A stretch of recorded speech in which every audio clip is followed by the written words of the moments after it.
Thadau Convention 2024 na handak laukiba warep amagi matungda Thadau Community International TCI na Thadau furup asi masagi tonganba identity leijaba kuki nataba atopa furup amani haina lauthokiba adugi mayokta India lengaka su taunariba kuki National Front KNF na kuki singi marakta nakpak tahannaba hotnagani haikiba adu yumfam yaudaba aranbu wafam ni haina TCI na thadorakpa cherol amada phongdorakli Cherol asida makha taraduna kuki gi loop sing asi maru oina thadau furup tagi masana lapthok jakraba thadau lon ngangba amadi any kuki tribe AKT da changjakraba mioi kharana luchingmani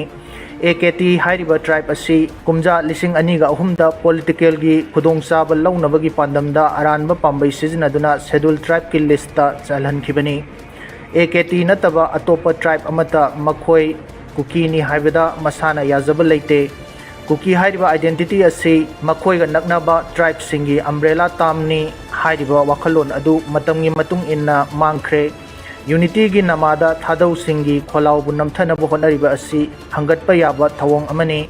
kuki singi saktakliba kangu asi AKT nataba atopa amata leite haiba asi atopa furup singna thuna khangjilingai afabu oigani haina phongdorakli Lagliba December Maridagi Labak Sinba Tungbada Chathagadoriba Performance Assessment Review and Analysis of Knowledge for Holistic Development Samna Parak Rastriya Sarveksam Lising Aniga Kungamari Asiginabag Manipur State Wanasu Samagra Sikshan Sindunangasitagi Hauna Hotel Classic Grandeta Nuvinini Goiba District Level Masters Trainer Singi Training Hope SCRT Manipur Amadi Parak SCRT New Delhi Kusam Naduna Nasidagi Hauriba Master Trainer Singi Training Hogopi Thorm Aduda Samagra Siksha Manipurgi SPD Su Oriba Loinana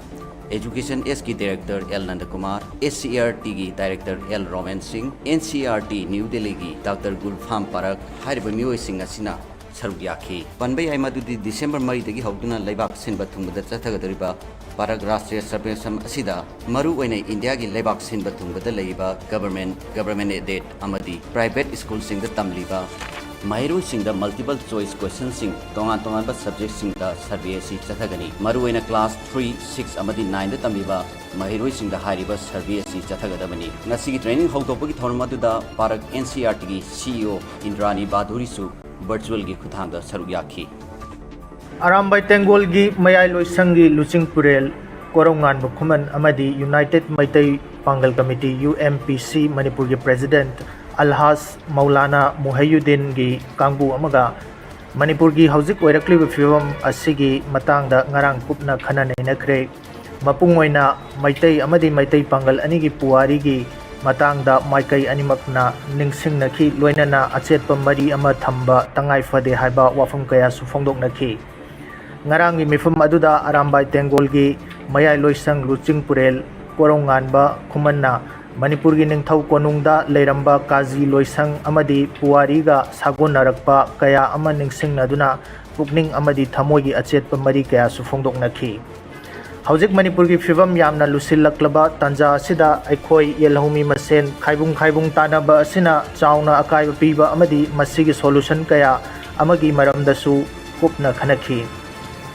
Maruwaina Hauzik Mak social media da Kanglup Anigi Mioi Kharana Yamna Mawong Chadaba post Amadi comment Kaya Pinariba Asigi Matangdasu Yam sensitive Oina Khanaki Loinana Arambai Tengolgi Mayai Loisangi Luching Purel Korongan Bakhuman Amadi UMPC Manipur gi President Alhas Maulana gi Timna Hiram Asigi Matangda Chumthoknaba Pambai Pumnamak Sizinanaba Mateng Pinaba Hainasu Yanaki Kudaktagi Hauna real Amadi fake account Singna Chatharakpa Lalong Pumnamak Kupna Senaraga Kanglup Masen gi Marakta Thokaningdaba Thaudok Singdagi Kanminnaba Hainasu Yanaki Haukiba Sahi gi May Ahumdagi Chatharakliba Lan Asida Mioi Khuzok Kharana Thawoina Maitai Amadi Maitai Pangal Anigi Marakta Asauba Singsep Ama Thanaba Silakpa Lalong Pumnamak Arambai Tengol Amadi UMPC Manipurna Chapchana Thengnagani Hainasu Yanaki Talakasida Nupa Kharana Masa Masagi identity Semdoklaga Nupi Singbu Namthak Taubugi Thabak Sauna Chathare Haiba Asida UMPC Manipurna Yamna Lumna Laubaga Loinana Hiram Asigi Matangda Manipurgi Maitai Pangalna Tariba Khul Khudingmakta चेनरीब नहा पुनमक इमुंग मनुंगी मियोइसिंग यावना अथुबदा चुमथोकमिना हौबगा लोइनना मखा ताना असिगुंबा थबक असी चथरकपा तारबदी मदुदा तारकपा अफफत्तगी दायित्व पुनमक इमुंग मनुंग अमदी मसा मसाना पुजबा हाइनसु यानखी मसिदा नतना नेशनल हाईवे परिंग सिंगदा फमलिबा होटल अमदी रेस्टोरेंट सिंगदा अथेंगबदा नातै चादबा थबक सिंग चथरे हाइबा पाउगी मतुंग इन्ना नेशनल हाईवे परिंग सिंगदा होटल अमदी रेस्टोरेंट सिंग असी खरा ngannna लोनसिनबा हाइनसु मरी लेनबा सिंगदा खंगहलकली हंदक अनिरक सुबा ओइना यूएस की प्रेसिडेंट ओइना नौना खल्लबा डोनाल्ड ट्रम्प ना मिखल असिदा माय पागलकपदा इंडिया की प्राइम मिनिस्टर नरेंद्र मोदी ना टेलीफोन तौदुना याइफा पाउजल पीखरे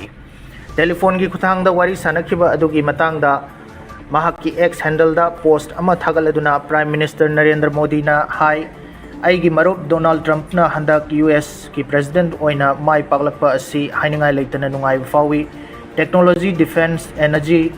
स्पेस अमदी अतई लमसिंगदा लेबाक अनि असिगी मरी हेना फगरहन्नबा थबक कया पाइखतमिनरगनी हाइना फोंदोरक्ली